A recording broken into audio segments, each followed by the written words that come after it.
It's been a great day in a lot of ways. It's also been a not so great day in some other ways. But I'm glad to be here tonight. Glad you're here tonight. It's good to be together. Better than good, it's great to be here tonight. A group of hunters, they're out on this hunting deer trip. And that day, they split up into pairs. And as they always did, they'd come back at the end of the day at night. You come back to the campfire and you see who's brought what, or if they're empty-handed and all that. Share your stories of the day. Well, that particular night, one of the hunters comes in and he's struggling with the weight of this nice 8-point buck. But there's nobody else with him. So the others go, "Where's Harry? Wasn't he with you?"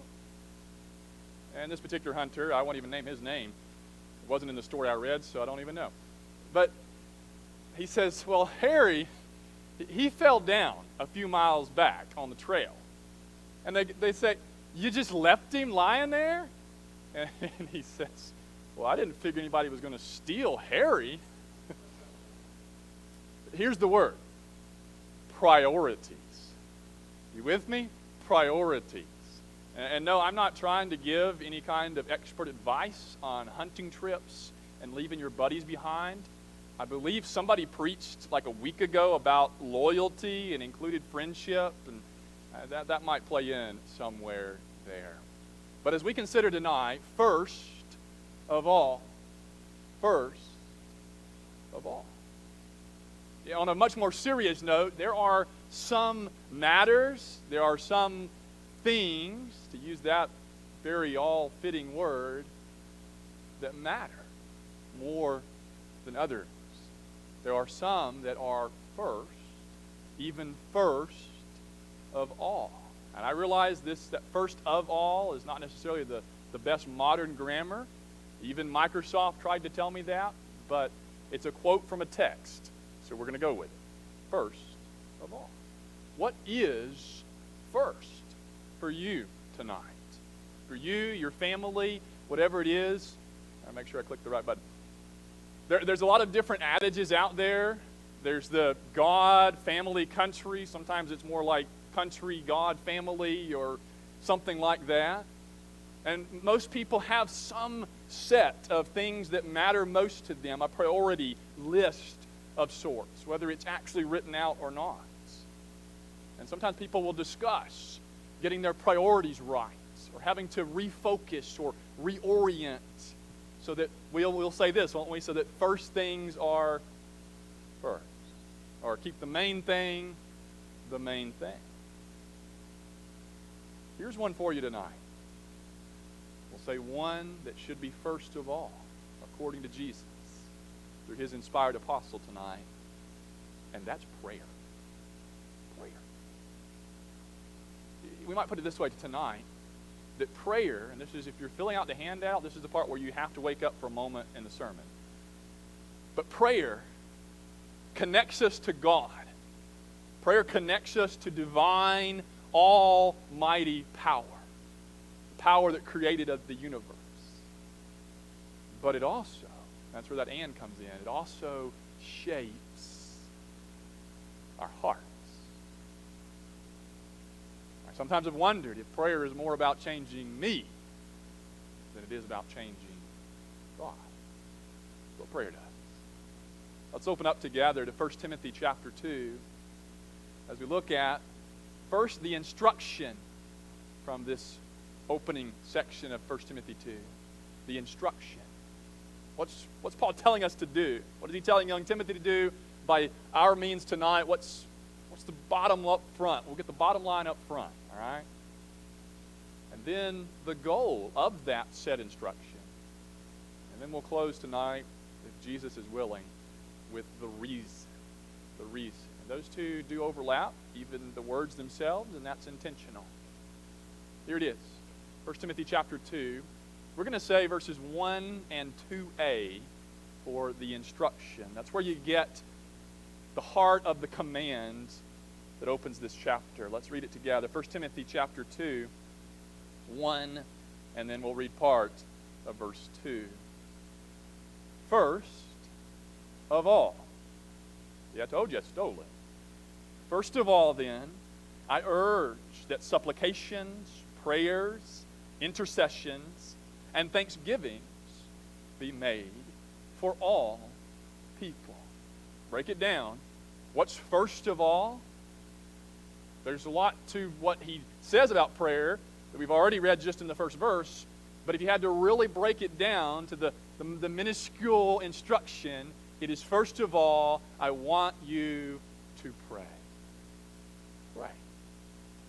How many of us would have walked in here tonight if I had taken a survey of what's first of all?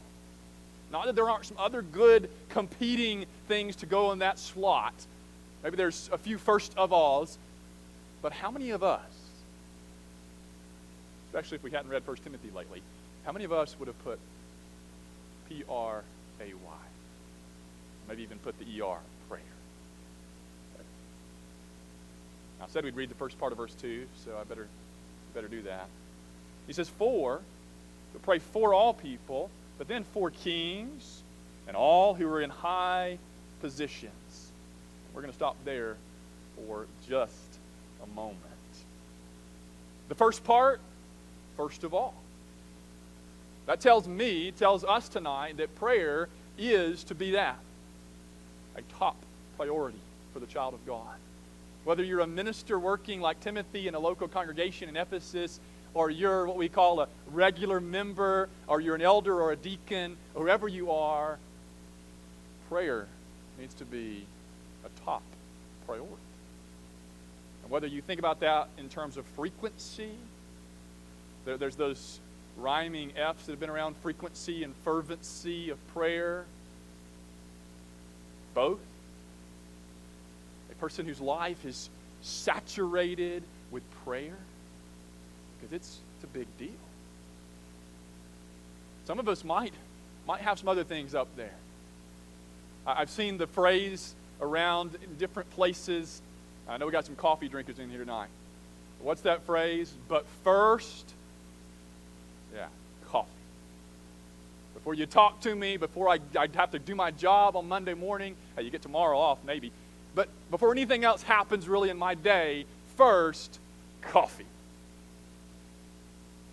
What if we took that and changed that phrase, made it a little bit more biblical, and said, but first, maybe before I even get out of bed in the morning. Unless you're really lucky and somebody brings your coffee to you in bed, you can do this one before coffee even has its opportunity. What if I said, but first, I just stopped? That's part of prayer, isn't it? Prayer is not instinctively productive for us. In the American culture, we like to be very productive. We want to get things done and check off our list. But prayer's not that. But first, prayer. Then we have to back up a bit because of that word, then. Your version in English might have therefore. Therefore. Paul has written something in the previous, as we divided chapter, that does carry over here. So let's go back for just a moment. We're not really going to dig into the previous chapter anymore. But go back to verse 18 with me. And let's look at 18 through 20 of 1 Timothy chapter 1.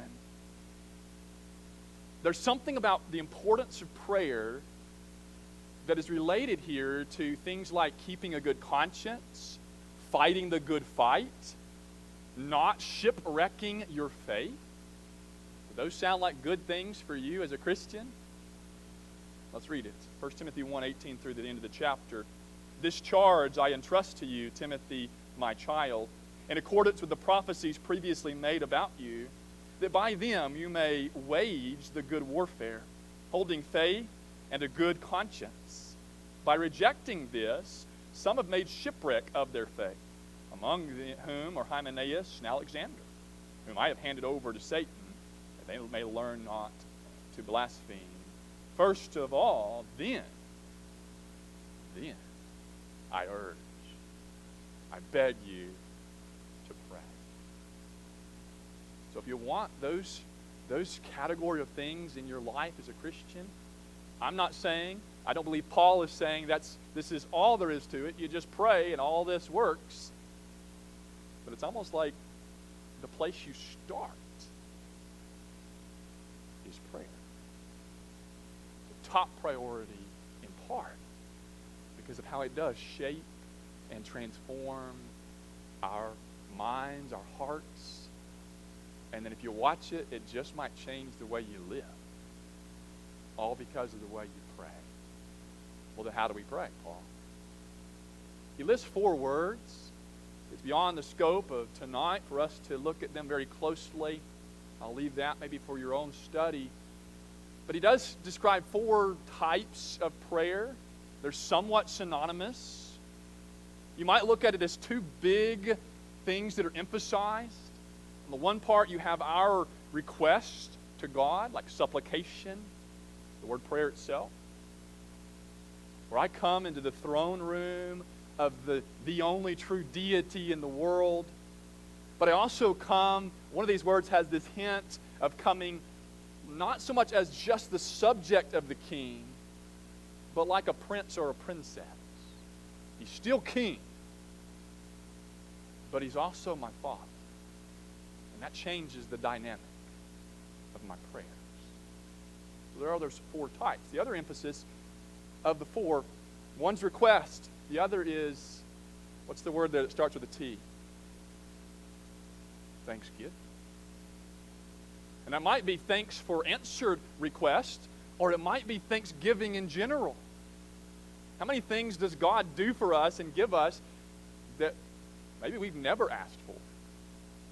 And of course, if you get real technical, there's a lot of things that before we were even mentally capable of recognizing and praying, that God had already given to us.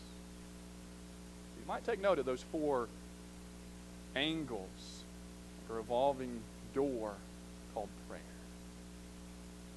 But then you come to those 2 words. For some. Isn't that what it says? I don't think it's even what's on the screen, is it? Oh, okay. Yeah, it's for all. And that's one of those you might, if you're taking the Bible seriously, I'm not saying that you're not, you might look at that one and do a double take. Is that really? Let's ask it this way. Are there any people that you might be hesitant, a little squeamish, or just a little, I don't know, to put on your prayer list? With a few different factors right now, whether you just visited the gas pump, or you've even dared to look at the stock market. I'm just going to stop there with just those 2. There might be a particular person that fits into verse 2 as a part of all people, all men. His name starts with a J, and then the second name, okay? There might be somebody we might not want to be so gung-ho on praying for.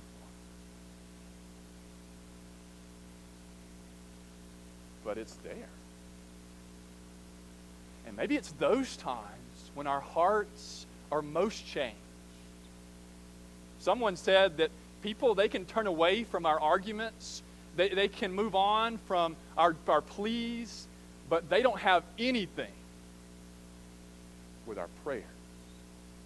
Another man wrote that nothing makes us love somebody more than when we pray for them. Isn't that what it says in verse 2? For kings. And there's a reason, we're not a part of that across the water country anymore, so we tend to pride ourselves as American citizens. We don't have those kings anymore. But you could fairly easily put in a different political office there. Like president, they have a prime minister now, so they're trying to catch up. Joke intended. He doesn't leave anything out, does he? He starts broad, all, and then as if there might be some issues with certain of that all. Why do you think Paul then went on to specify high positions? People that have, we would say, civil leadership. And he's writing, don't forget, regardless of what your current opinion is on American politics and the state of the nation, the state of the union, your own State of the Union address you might like to give, they're living in the Roman Empire. And you pick your emperor. It doesn't have to be Nero, although it could be. You pick your emperor and try to pray for the emperor. Now, the Romans wanted them to pray to the emperor, and the Jews and then later disciples of Jesus were able to catch some of that, where they could pray on behalf of and for the emperor, which was right to do anyway.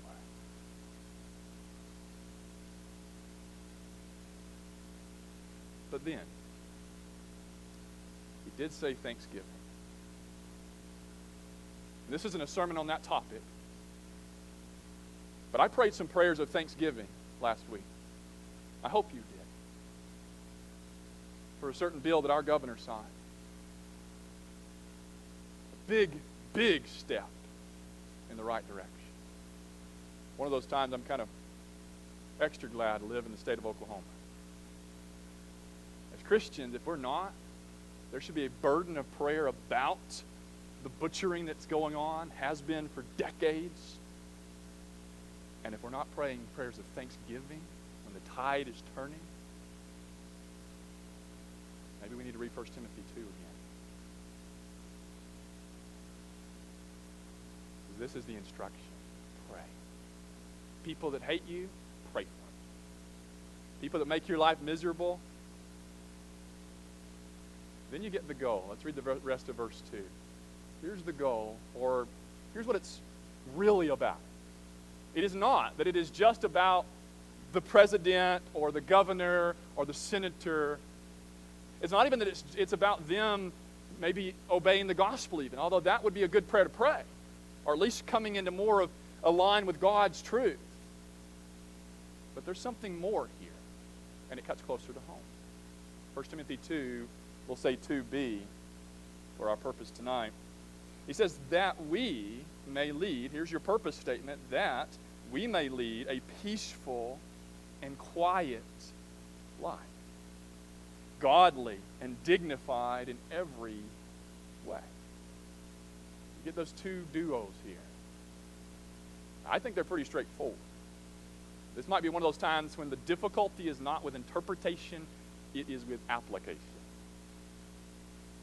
But the first two, peaceful and quiet, one of those might be the tranquil, free of external disturbance. Do you see how that might factor into civil leadership and what you pray?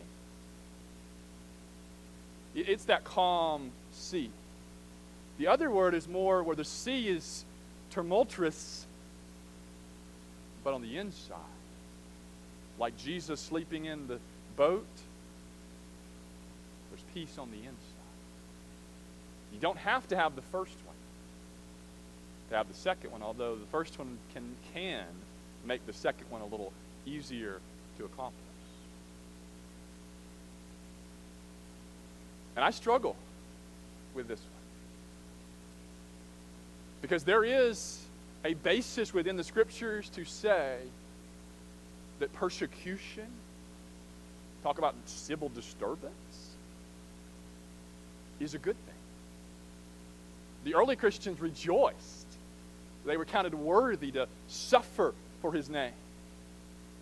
Look at Acts 3 and 4. Look at Philippians 1, 27 through 29.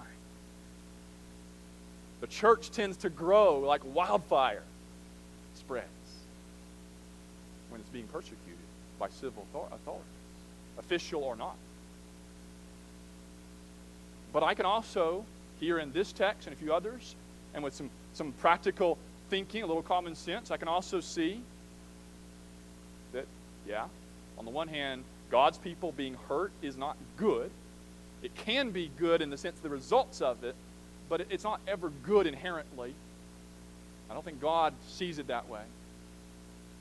But I can also see some of the other ways that praying prayers that lead to this can further the gospel.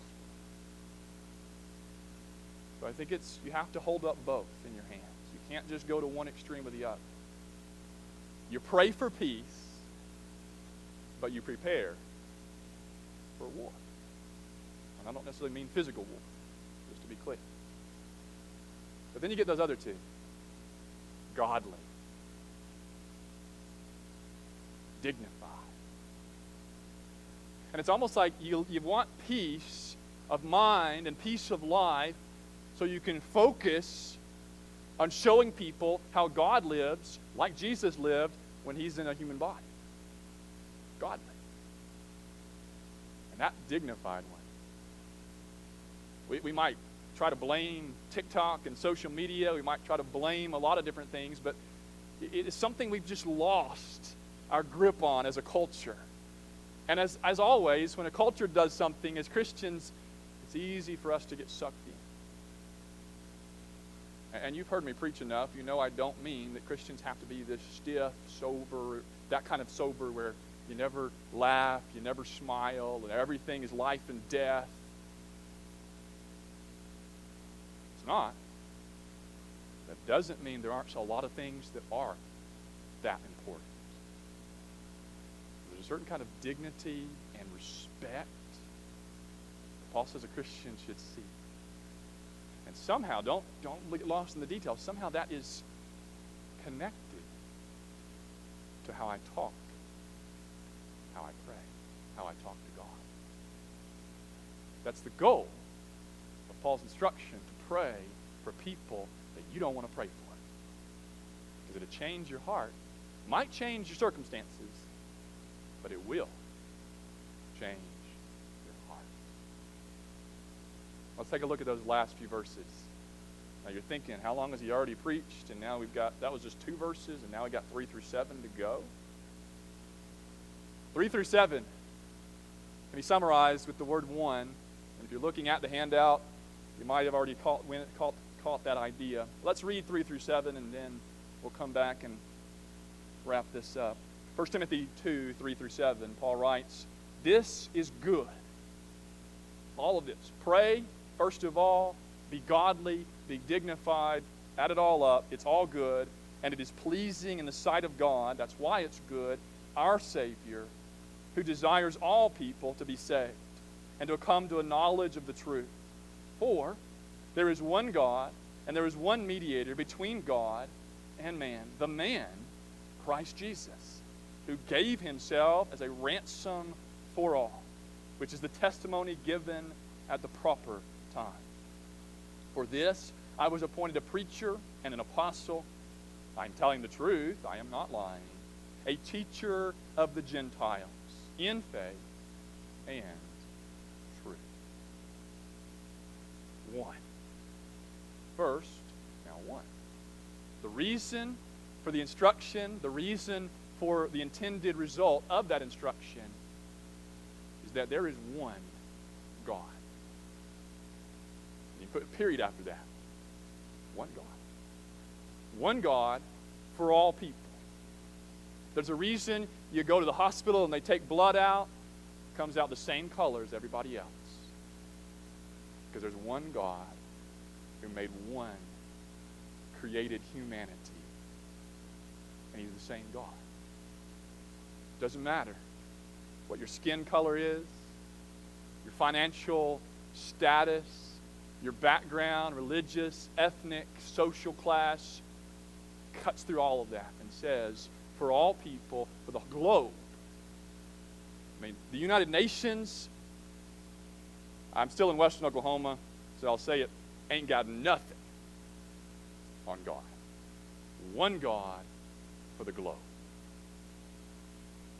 And that's what part of what balances this is, that we might get a little too stuck in verse 2 where we're praying for our country and our leadership, or where we're praying for a subset of a demographic and what we need and our one. And he's Savior, not Caesar, not the government, but God. And then there's one cross. What does he say? He is the God who wants all to be saved, and he's the God who, in order to accomplish that reality, is a ransom for all. He went to battle with sin and death and darkness and Satan. 4. Those 2 words keep coming up. For all. Everybody.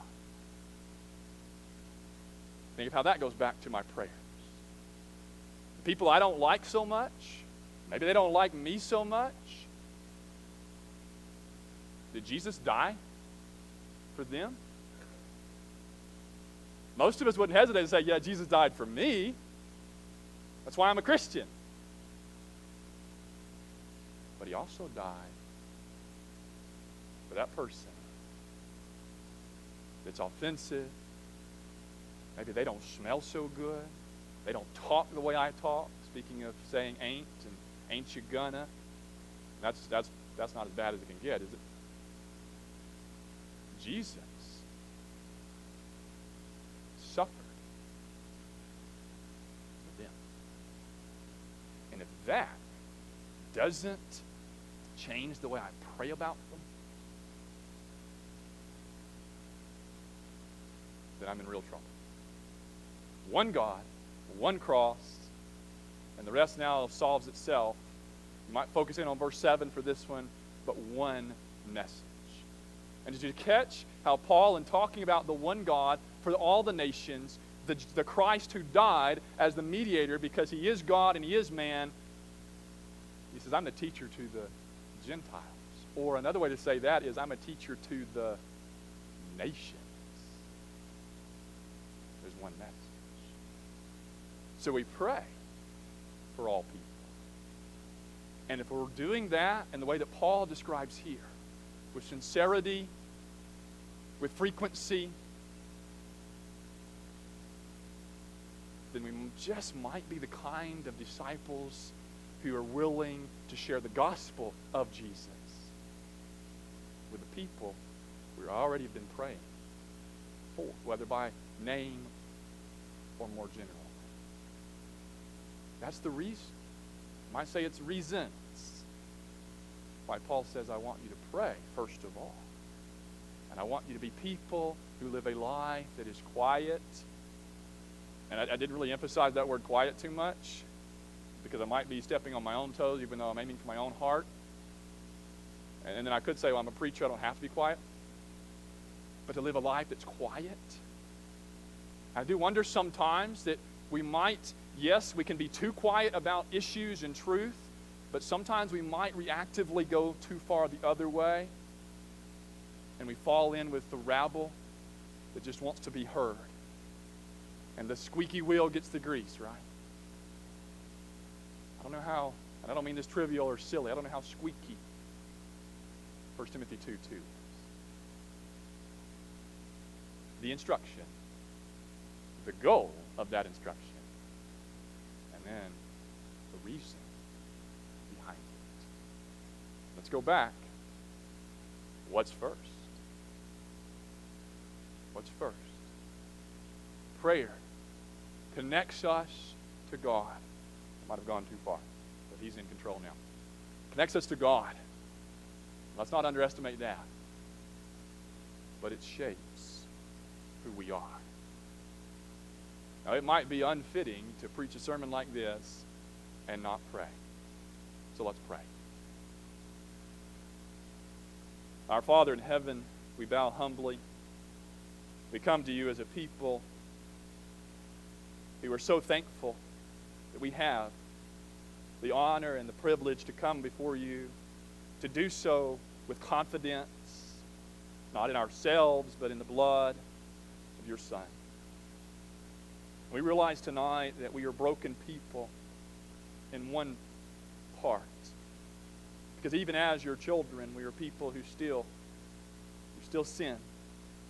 Help us, Father, to be broken by that. But help us, Father, to not stay there. Help us to come to you. Help us to be renewed by your grace and through your word. We pray, Father, tonight for our nation, for those who are in leadership. We pray tonight for Joe Biden. We pray tonight for those in the Senate and the House, the Supreme Court, the governors, and all of those who are in, as Paul put it, high positions. We pray that peace might prevail here and around the globe, and we're mindful of the conflict in Eastern Europe. We pray that Christians might be peaceful, godly. We might be those who seek, regardless of what it is like around us, who seek to spread your message. We praise you as the one God that you are. We do so through the one who died for us. Amen. When it comes to prayer, we pray a lot of different prayers, I imagine, as a Christian. But here's one way of thinking about what that means to pray. That it means to go, borrow from earlier before, the throne room, in the shadow of a bloody cross, and in the sunlight of an empty tomb. If we can help you tonight, I know you just heard that, and now you know, okay, you're about done, and I can get my stuff together. But if we can help you tonight to grow, to know more, to come back to Jesus, to begin your walk with Jesus tonight, as Brandon mentioned this morning, to be resurrected from that watery grave to newness of life. If there's any way that we can really be the one that allows Jesus to help you, let us know. And let's stand and sing together.